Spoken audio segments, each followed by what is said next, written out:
हाँ देखो बेटा, हम लोग यहाँ पढ़ रहे हैं किसको, तो बैक्टीरिया में प्लाज्मिड को पढ़ रहे हैं, ठीक है।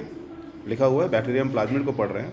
मेनी स्पीसीज ऑफ बैक्टीरिया में carry extra chromosomal genetic element in form of small circular and close DNA molecules called plasmid. याद रखो, बैक्टीरिया की कई जातियाँ, मेनी स्पीसीज ऑफ बैक्टीरिया में कंटेन में आल्सो कैरी, मतलब बैक्टीरिया की कई जातियों में उसके क्रोमोजोम से अलग, मतलब एक्स्ट्रा क्रोमोजोमल जेनेटिक मटेरियल होता है, ठीक है।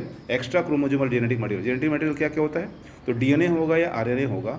बैक्टीरिया में जेनेटिक मटेरियल डीएनए होता है, यानी बैक्टीरिया के क्रोमोजोम से अलग एक एक्स्ट्रा जेनेटिक मटेरियल है, एलिमेंट है, जो छोटा है। कैसा बेटा, फॉर्म ऑफ स्मॉल सर्कुलर है, गोलाकार, यानी उसके दोनों एंड आपस में जुड़े हुए हैं, एंड क्लोज डीएनए मॉलिक्यूल, ठीक है, आपस में जुड़ा हुआ क्लोज डीएनए मॉलिक्यूल है, और इस डीएनए मॉलिक्यूल को हम लोग प्लाज्मिड कहते हैं।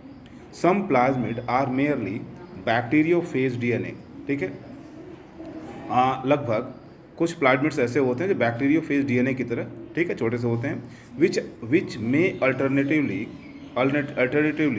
Incorporate with in the chromosome, ठीक है।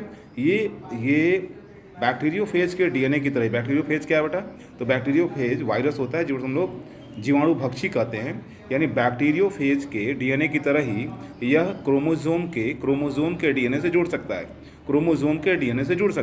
कौन जुड़ सकता है, तो प्लाज्मिड जुड़ सकता है। अदर प्लाज्मिड्स में be separated part of normal genome from same और फॉरेन सेल। याद रखिए, जबकि दूसरे प्लाज्मिड की हम बात करें तो वो अपनी खुद की कोशिका में या जिस भी कोशिका में वो जाएगा, उस कोशिका में वो एक सेपरेट प्लाज्मिड की तरह रहता है, यानी अलग प्लाज्मिड की तरह रहता है, वो जीनोम से नहीं जुड़ता आगे। And may recombine with main chromosome, वह जीनोम से जुड़ भी सकता है और जीनोम से नहीं भी जुड़ सकता है। एक के बारे में बात क्या किया कि वो बैक्टीरियोफेज की तरह वो जीनोम से जुड़ जाता है। दूसरे केस में क्या बात किया, दूसरे केस में बताया कि वह क्रोमोजोम से जुड़ भी सकता है और स्वतंत्र रूप से खुद की कोशिका में, और जिस कोशिका में उसको लोग ट्रांसफ़र करेंगे उस कोशिका में भी स्वतंत्र रूप से जी सकता है।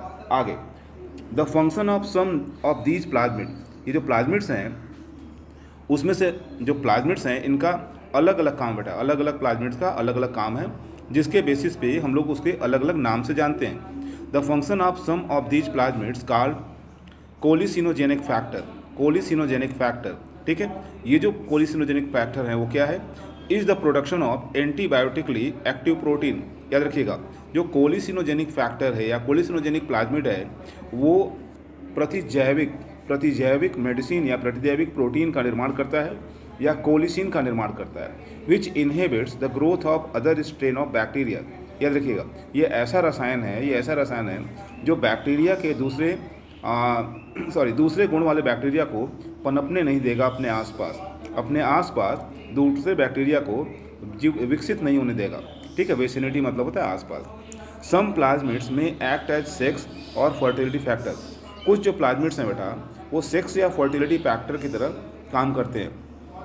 अगर सेक्स फैक्टर या फर्टिलिटी फैक्टर उसमें है तो हम उसको एफ पॉजिटिव बैक्टीरिया कहते हैं, अगर नहीं है तो उसे हम लोग एफ निगेटिव बैक्टीरिया कहते हैं। विच स्टिमुलेट द बैक्टीरियल कॉन्जुगेशन। याद रखो बेटा, जो एफ फैक्टर है या फर्टिलिटी फैक्टर है वो बैक्टीरिया में कॉन्जुगेशन की क्रिया को स्टिमुलेट करता है। आगे लिखा हुआ बेटा, R factor are also plasmid. Bacteria में एक और प्लाज्मिड होता है जिसे हम लोग आर प्लाज्मिड बोलते हैं, विच कैरी जीन्स, जिसके अंतर्गत कुछ स्पेशल जीन्स होते हैं फॉर रेजिस्टेंस टू वन और मोर ड्रग। ये जो आर प्लाज्मिड है वो बैक्टीरिया को प्रतिरोधी बना देता है एक या एक से अधिक दवाओं से, एंटीबायोटिक मेडिसिन से। यानी अगर उसके पास आर प्लाज्मिड है किसी बैक्टीरिया के पास तो वह कुछ दवाओं से मरेगा नहीं, वो बचा रह जाएगा, ठीक है। कौन कौन से ड्रग्स हैं जिसके लिए इसके पास आर प्लाज्मिड होता है, आर फैक्टर होता है, जिसे हम लोग रेजिस्टेंट प्लाज्मिड बोलते हैं। वो ड्रग का नाम लिखा हुआ है क्लोरेमफेनिकॉल, नियोमाइसिन, पेनिसिलिन, स्ट्रेप्टोमाइसिन, सल्फोनेमाइड्स, इसके अलावा टेट्रासाइक्लिन, ठीक है। ये प्लाज्मिड का पूरा लेख था, आप लोग इसको जाकर के इसका डायग्राम भी देख सकते हैं।